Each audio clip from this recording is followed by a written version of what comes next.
Alliance Assurance, plus qu'une assurance, une alliance. Pour bien s'entendre, il faut bien s'écouter. Rendez-vous sur M, la petite radio du Grand Maghreb. Amis auditeurs de Radio M, bonjour. Nous nous retrouvons donc au J journée 2. Là, je baisse le masque, la bavette, à la journée 2 du confinement de la wilaya d'Alger et du confinement total de la wilaya de Blida. Mais nous continuons notre mission de service public. Nous continuons à parler de ce qui se passe et nous continuons à vous préparer de nouveaux contenus pour vous permettre de vous exprimer vous-même dans les prochains jours autour de cette situation exceptionnelle. Kamal Haddar, bonjour. Bonjour. Kamal Haddar, habitué de Radio M. Responsable, directeur, cofondateur de Temtem, peut-être même fondateur tout seul, fondateur de Temtem. Nous allons évidemment parler de la situation des entreprises dans l'invité du direct, parce que la situation des entreprises est un angle mort. On l'a évoqué hier un peu dans le cercle, dans le café des experts économiques. Nous en parlons pas suffisamment, en particulier des entreprises privées. Comment ça se passe? Comment déjà vous vous êtes organisé à Temtem dans ce contexte de crise? Alors d'abord merci pour l'invitation Yassine. Alors nous on est un cas particulier, on est un groupe de start-up qui s'appelle Casbatech. Donc il y a Temtem, il y a Caros avec le covoiturage, donc Temtem le VTC, il y a Factory Digital qui fait des développements d'informatique, il y a du e-commerce, il y a plusieurs start-up.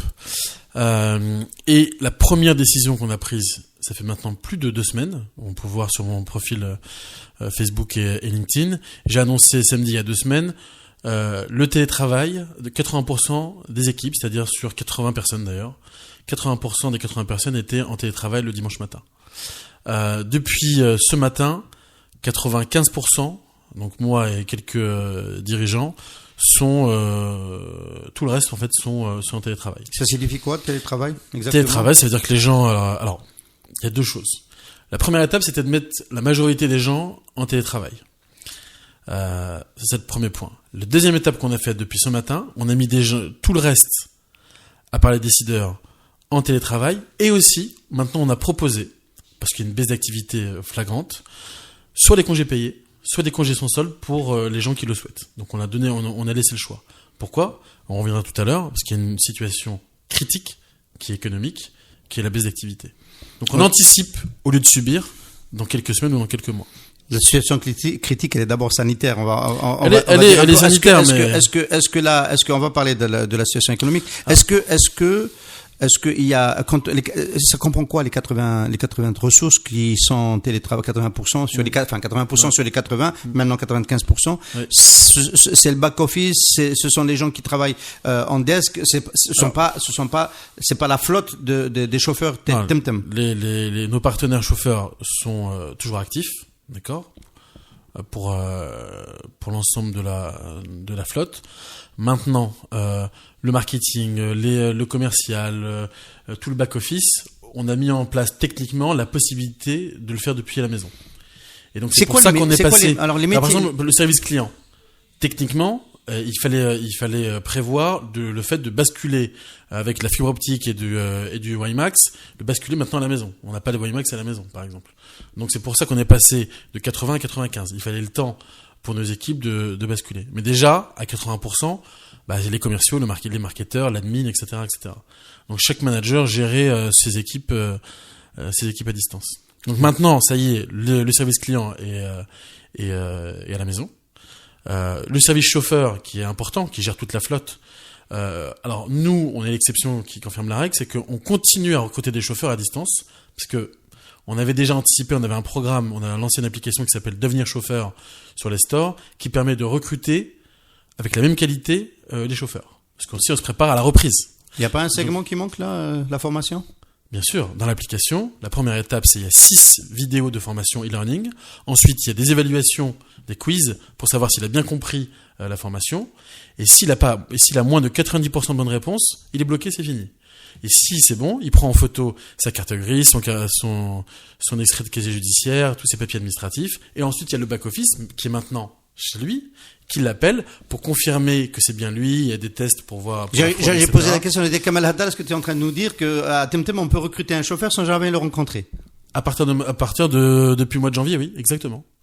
C'est pas rassurant, ça? Non, bien sûr que si, c'est rassurant. C'est largement rassurant parce que en Asie, c'est ce qu'ils font. Comment on fait pour recruter 1 million de chauffeurs? Mais bien sûr, il y a des formations, il y a des tests, après il y a la boucle de qualité. Tout de suite, on voit si à la première, deuxième course, il y a des problèmes avec les clients, on l'arrête. Donc il y a tout un système de qualité avec des tickets. Pourquoi il y a un rating, Bien sûr, et les clients à chaque fin de course notent et évaluent la prestation du chauffeur. Et on a regardé entre l'ancienne méthode physique qui est utilisée par nos concurrents et la nôtre. Aujourd'hui, on n'a aucune différence, voire même c'est un peu mieux. Parce qu'ils sont plus digitaux. S'ils ont réussi à faire tout le processus digital, c'est déjà des technophiles, c'est déjà qu'ils sont habitués à la technologie. Et on fait aussi le test GPS. Donc ils savent utiliser GPS. C'était ça le gros sujet en vérité. Alors ça, nous on continue en termes d'activité, en termes de sanitaire, c'est quoi en résumé? Maintenant, 95% des gens sont à la maison. On a proposé, parce qu'il n'y a pas de chômage technique en Algérie, par rapport à d'autres pays, et il n'y a pas d'aide de l'État sur ces sujets. Donc on propose soit le congé sans solde, soit le congé payé. D'accord? Pour voir, on n'a pas de visibilité sur la crise, et donc on doit gérer, comme un bon père de famille, l'avenir de l'entreprise et alors des employés. Ça, c'est une chose. Vous avez une perte d'exploitation Non, mais aujourd'hui, on est proche de zéro. Je veux dire, avec le confinement total de Blida et partiel d'Alger, et aussi le télétravail de tous nos clients entreprises, il y a beaucoup de déplacements. Les seuls déplacements qui comptent aujourd'hui, c'est l'offre Solidarité qu'on a lancée il y a 2 jours. Pour 100 dinars, c'est tout le corps médical qui se déplace pour aller dans les hôpitaux et qui montre sa carte. On va en parler dans un moment, mais votre chiffre d'affaires habituel... Il a fondu, il est 5%. 5%. Donc vous avez perdu 95% de On a perdu 95% de notre chiffre d'affaires. Depuis 10 jours. Depuis une semaine. Depuis que ça commence vraiment à être... Dans les autres wilayas qui ne sont pas réellement confinés, il y a... C'est la même chose. Non, ce qu'on peut dire honnêtement, c'est qu'on est quand même un bon indicateur parce que nous on a des chiffres. On peut parler longtemps, mais nous on a des chiffres. On peut saluer le sérieux des Algériens. Que ce soit en 2019 avec le Hirak et leur exemplarité pacifique, et ben aujourd'hui dans la crise sanitaire, ils sont encore des exemples. Parce qu'on voit tout de suite quand le chef de l'État a pris la parole en disant bon là maintenant c'est sérieux, il y a eu une chute phénoménale. Donc ça s'est réglé, que ce soit les entreprises ou les particuliers. Donc encore une fois on peut dire bravo. Oui. Donc si on comprend bien, on n'a pas eu besoin dans d'autres wilayas d'Algérie d'aller jusqu'aux mesures qui sont appliquées à Alger pour voir une baisse de la mobilité, parce que c'est de ça qu'il s'agit. C'est une baisse de la mobilité qui est généralisée. Très bien. Et que fait Temtem face à ça? Alors, on a parlé de ce que nous on fait en interne. Maintenant, ce qu'on fait en externe, on a eu beaucoup d'échanges ces derniers jours très intenses avec plusieurs CHU, Beni Messouz, Moustapha Bacha, IHE d'Oran. On leur a dit, est-ce que vous avez des problématiques de transport de vos employés? La réponse est oui. Est-ce que c'est critique? La réponse est oui. Malgré que maintenant ils ont quelques bus, les bus peuvent pas aller non plus partout au pied de la porte de tout le monde. Du coup, ce qu'on a fait, c'est qu'on a lancé cette offre Solidarité où à partir du moment où un client commande l'offre Solidarité sur Temtem, ça s'appelle Solidarité Hôpital, il monte sa carte professionnelle ou une attestation de l'hôpital ou de l'établissement public, et à ce moment-là, il paie que 100 dinars sa course. Quelle que soit la durée, quelle que soit la distance. Il monte où sa carte professionnelle? Au chauffeur. Et donc, d'accord, donc le chauffeur a déjà fait le déplacement. Bien sûr. Mais, il n'y a pas de problème. On a regardé, les gens sont sérieux, et ils montrent sa carte professionnelle, et bien sûr, il doit porter le masque. Il faut aussi qu'on pense... Et la course doit l'emmener vers un hôpital. Parce que oui, obligatoirement. Si c'est pas un hôpital... Non, si c'est pas un hôpital, on prend pas. Très bien. Ça se passe très bien. Depuis 2 jours. Depuis mercredi matin. Il y avait des problèmes, là tu me dis la réponse des hôpitaux c'était oui, on a un problème. Il y avait des problèmes, il y avait des ressources médicales qui ne venaient pas travailler parce que n'arrivaient pas à venir. Retard. Oui, bien sûr. Mais moi juste après le discours du chef d'État jeudi soir, j'ai demandé à récupérer les contacts justement des directeurs généraux des hôpitaux. Donc vendredi, samedi, j'ai commencé à les avoir, je les ai appelés. Ils m'ont dit on va voir dimanche. Dimanche, c'est sans appel. Je vais pas donner les chiffres parce que ça va faire peur, mais voilà. Maintenant il y a des bus. Nous, un chiffre qui dit à Blimsos 35% des effectifs n'ont pas pu rejoindre l'hôpital. Je pense que vous n'êtes pas très loin. Donc maintenant, avec les bus, c'est mieux. Mais il y a encore, voilà, il y a une vraie problématique du transport public. On a sollicité l'industrie pharmaceutique pour nous aider, pour financer, pour aller beaucoup plus loin. Parce que grosso modo, ce qu'on dit là, nous, on n'a pas les moyens. Vous voyez bien que économiquement, c'est la catastrophe. Là, on n'a pas les moyens de financer ces courses. Du coup, on les appelle un par un. Donc, tous les gens qui sont chez nous, nos services clients, là, comme ils n'ont pas beaucoup de travail, ils appellent les chauffeurs pour dire, est-ce que tu veux être solidaire? Est-ce que tu veux aller déposer, ramener le corps médical à 100 dinars? Et des gens qui disent oui, des gens qui disent non. Mais il y a plusieurs centaines de chauffeurs qui sont des héros pour moi, à l'image des corps médicaux, qui disent ok, moi j'y vais, parce que c'est important. Et il y en a plusieurs centaines de chauffeurs qui disent oui, et c'est comme ça qu'on arrive à faire le service. Et donc la disponibilité est moins élevée. Mais si demain on a des financements et qu'on dit maintenant chauffeur tu vas être payé pour prendre des risques, il y aura beaucoup plus de disponibilité. Là, TemTem est en train de devenir une ONG sanitaire. Là. Mais on s'adapte. C'est ça aussi la puissance d'une start-up. C'est que, c'est moi qui décide, et on s'adapte rapidement, tout de suite, aux problèmes réels, quoi. On n'est pas en train de se poser 36 milliards de questions. Il y a un problème, il y a une solution, on veut y aller, on veut pas y aller. Est-ce qu'on est une entreprise citoyenne? Oui. Est-ce que on doit prendre des risques? Oui, mais on doit aussi protéger les passagers, et on doit protéger les chauffeurs. Les partenaires chauffeurs, oui. Bien sûr, ça c'est fondamental. Donc alors voilà. S'adapter aujourd'hui, c'est aussi penser à peut-être livrer les Algériens qui sont confinés. Il y a des solutions qui sont prévues. Alors avant de parler de ça, on a fait aussi avant tout ça une des premières mesures, c'est de mettre à disposition le site de soutien scolaire Madrasa totalement gratuit. D'accord. Et là, on est en train de lancer une autre initiative avec des profs, de faire du live pour les classes d'examen, pour faire la continuité des cours. Donc un cours rapide et avec que des exercices pour les matières principales sur Madrasa. Donc là pour l'instant c'est gratuit tout le contenu, ça restera gratuit pendant la crise. Plus on va ajouter encore un autre service gratuit, c'est du live vidéo. Donc là on est en train de travailler dessus pour un lancement dans environ une semaine. Tout le monde est sur internet en ce moment, il n'y a pas un problème de bande passante pour votre modèle d'affaires? Pour l'instant j'en vois pas. Déjà une petite personne, on a de la fibre optique donc ça va, mais sur les statistiques pour l'instant j'en vois pas. Je vais un peu rapide quand je dis ça, je suis en train de réfléchir. Même Facebook a des problèmes. Hein, oui, ça sur ça ses va. serveurs. C'est pas catastrophique, il y a un ralentissement, mais ça fait le job.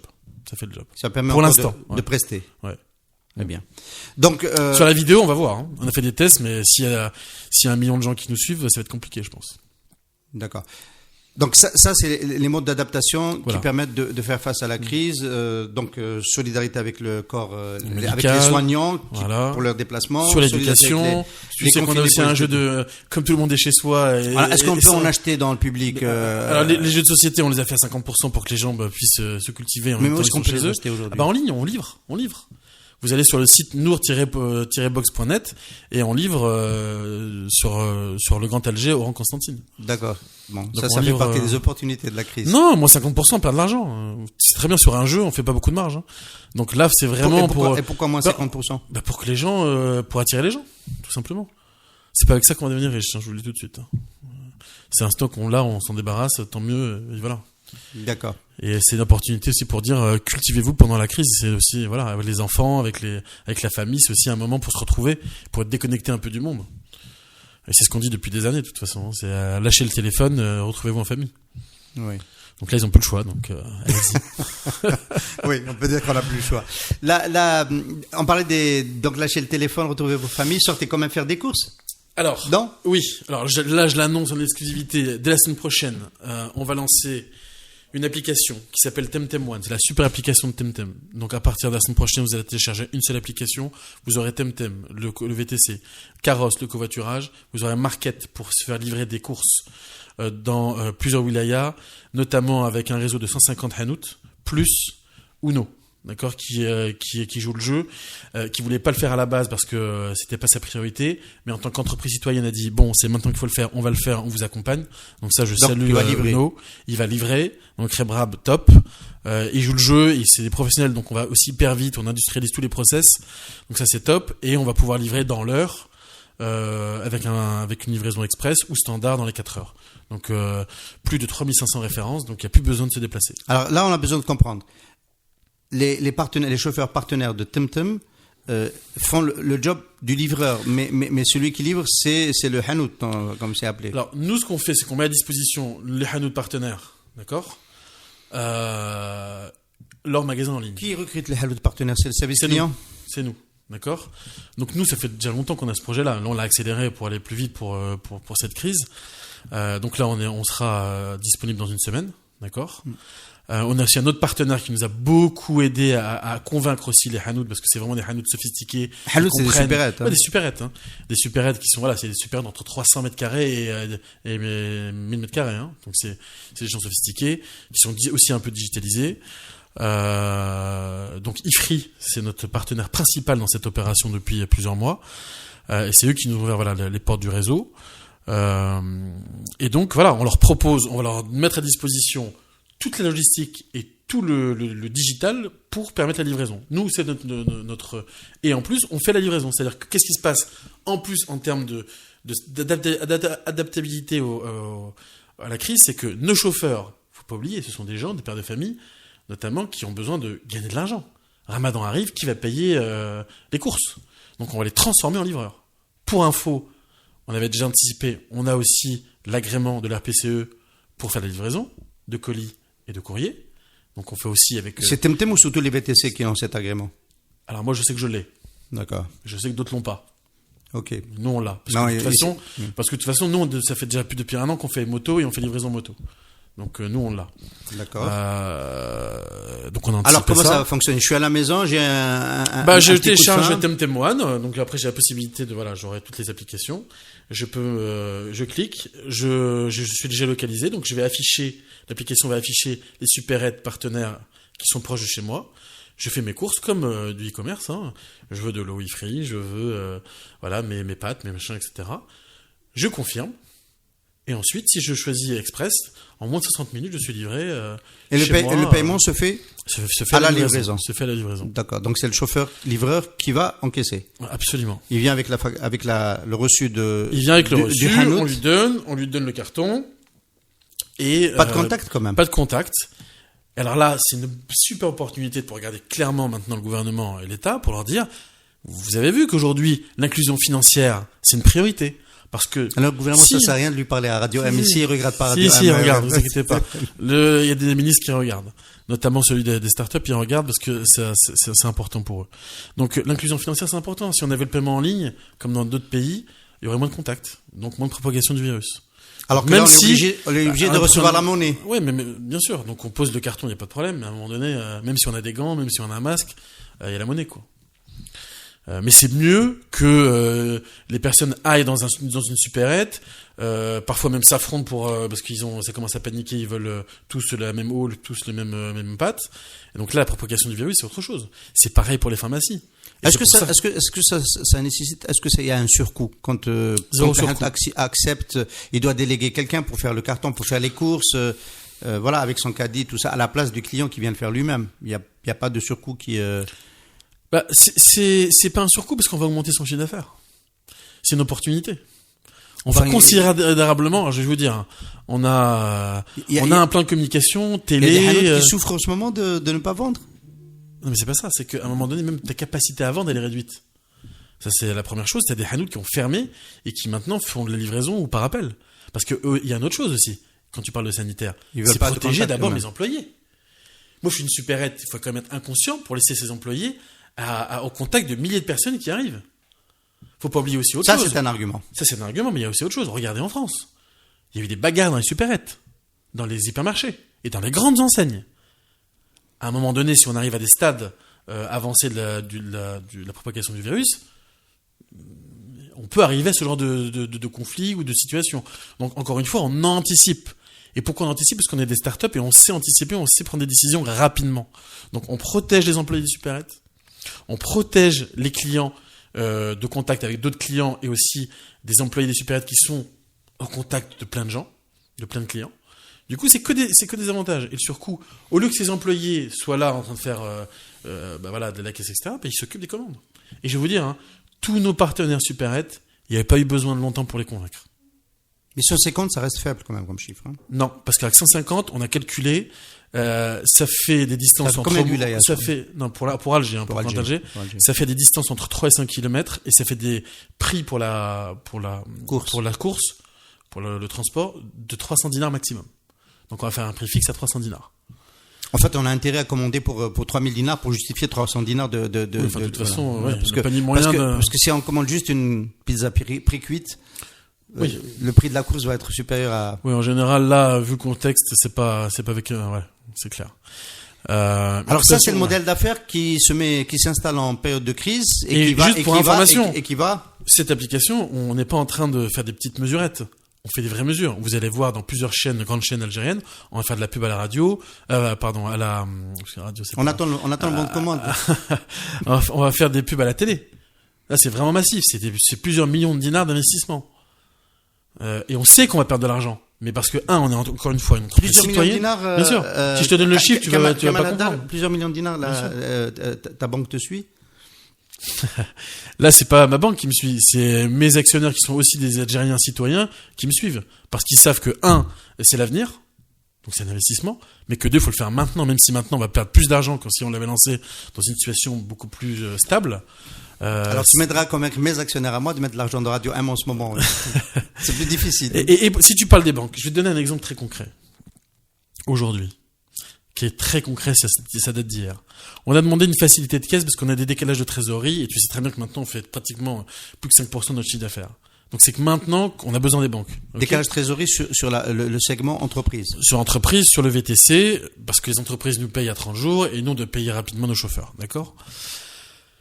On a demandé une facilité de caisse de plusieurs millions de dinars. Tout était ok, même si les startups normalement n'ont pas le droit. Et c'est une banque publique, qui était extrêmement supportive, qui nous a dit je comprends, je veux, je préfère aider une entreprise comme vous qui est structurée, organisée, qui fait de la croissance, etc.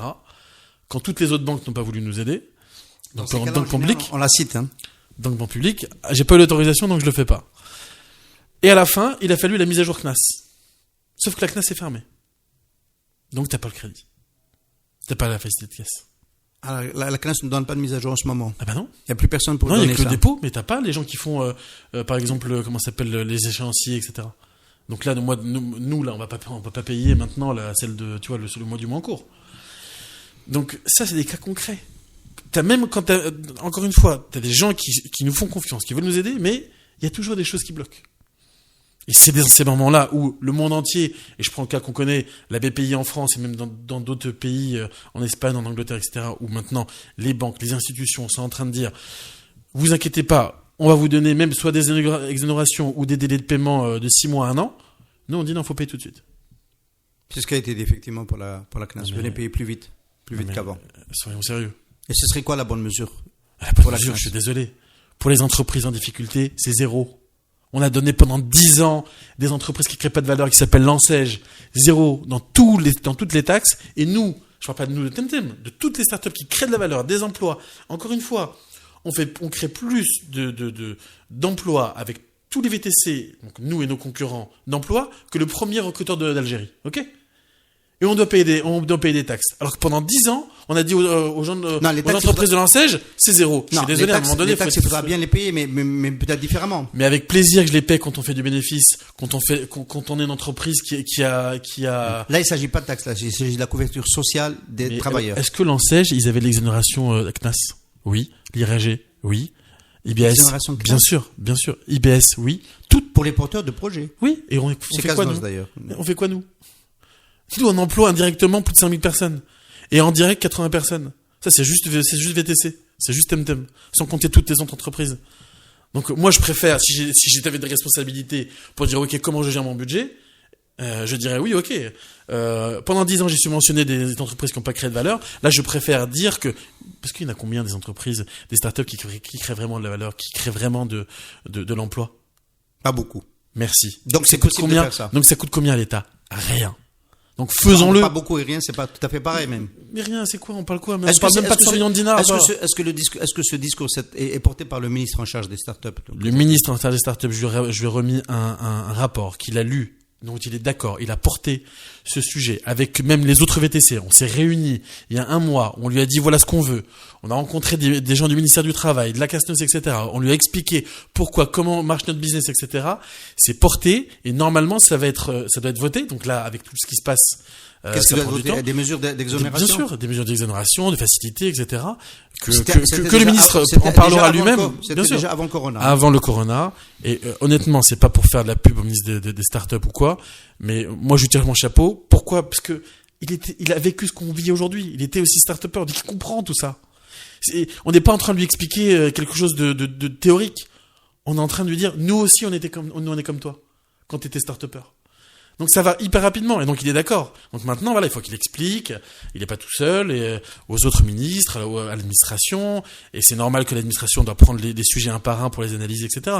Tout ce qu'on demande maintenant, c'est d'accélérer parce qu'on n'a pas le temps. On va s'excuser. Parce que honnêtement, moi je vous dis, dans 3 mois, il n'y a ni Temtem, ni rien du tout. ni start-up, et même pas de PME. 3 mois. Mais qui fait du chiffre d'affaires aujourd'hui?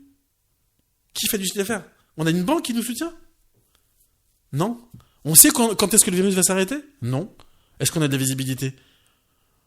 Moi, je pense que, bien sûr, il y a une crise sanitaire à gérer, et l'État, j'ai l'impression qu'il s'en occupe plutôt bien, mais il faut qu'il consacre tout de suite une cellule de crise économique avec des vraies mesures qui rassurent tout le monde.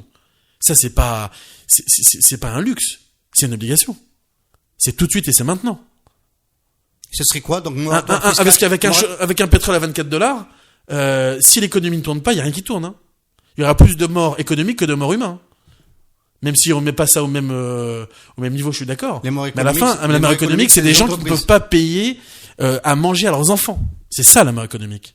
Et c'est pas 100 personnes. C'est des milliers de personnes, voire des centaines de milliers de personnes, là, dans les 6 prochains mois qui arrivent. Et celui qui est pas d'accord avec moi, je lui donne mon email et qui m'appelle.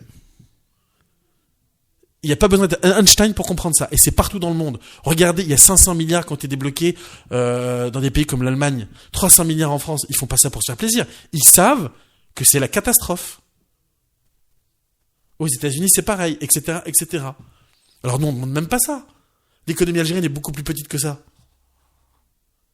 Si maintenant l'État pense que c'est avec la CNAS de Temtem et de nos concurrents qui va survivre, là, effectivement, on a un souci.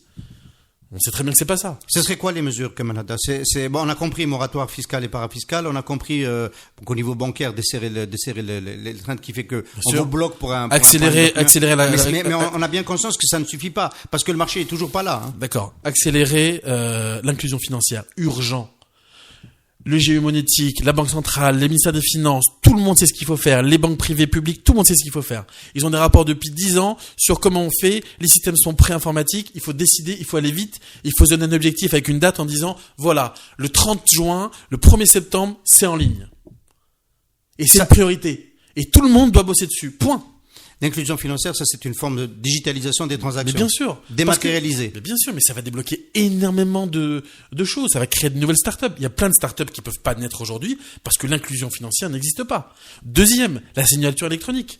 Il y a plein de startups qui peuvent pas naître en Algérie, qui sont ailleurs dans le monde, parce que la signature électronique n'existe pas. Pour signer un contrat d'assurance, un contrat de banque, etc., etc. Là, on est obligé d'avoir la logistique qui coûte cher et qui rend le business model non rentable. Donc, ça peut pas se faire. Aujourd'hui, nous, avec la gamme, depuis la crise, là, pour justement assurer la continuité de l'activité, des renouvellements de contrats d'assurance, qui est une obligation contractuelle.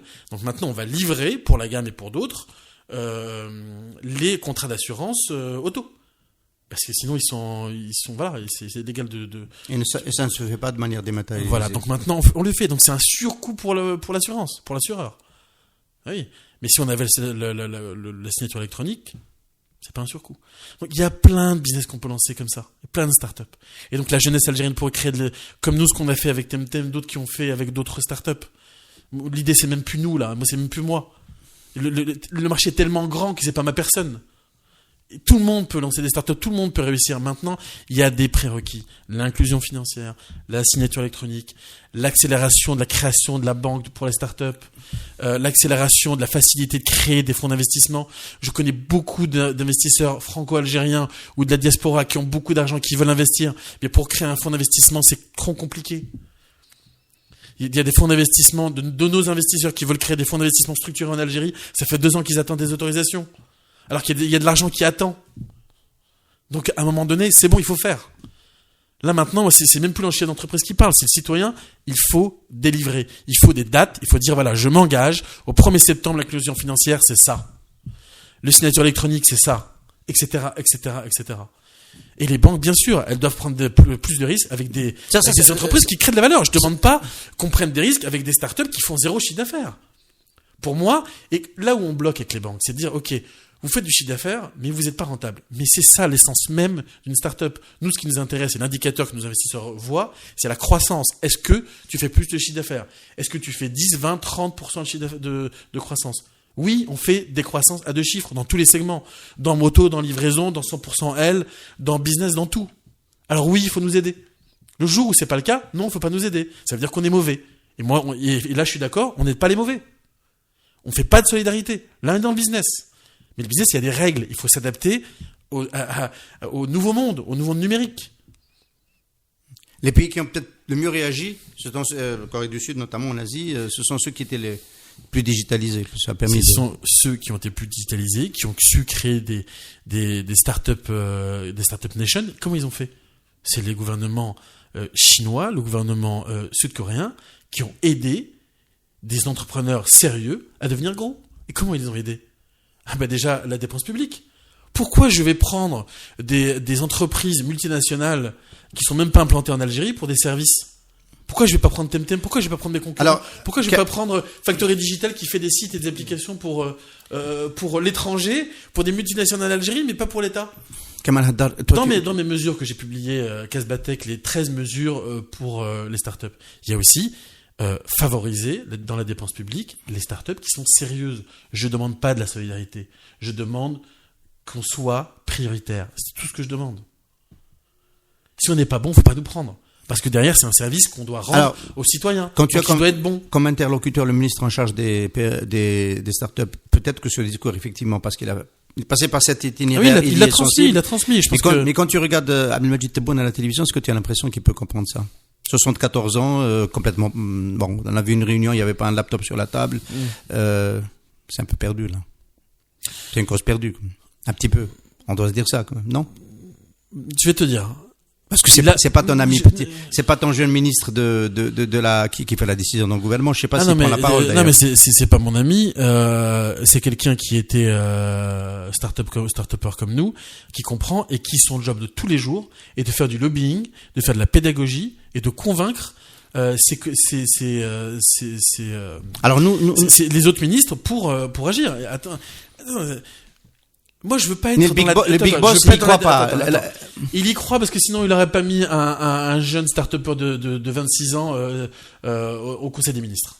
Tu vois, il va pas s'embêter avec quelqu'un qui lui raconte tous les jours, regarde, faut faire ci, faut faire ça. Il aurait dit, ça m'intéresse pas. Ok? Donc, il l'a fait. Motif d'espoir. Maintenant, c'est un motif d'espoir. Maintenant, c'est dans la responsabilité de tous. Moi, je suis pas dans la victimisation. Tu sais très bien, je l'ai jamais été. Dans la responsabilité de tous, de produire des notes comme je l'ai fait, comme là ce que je vois aujourd'hui, Kerr qui produit des notes.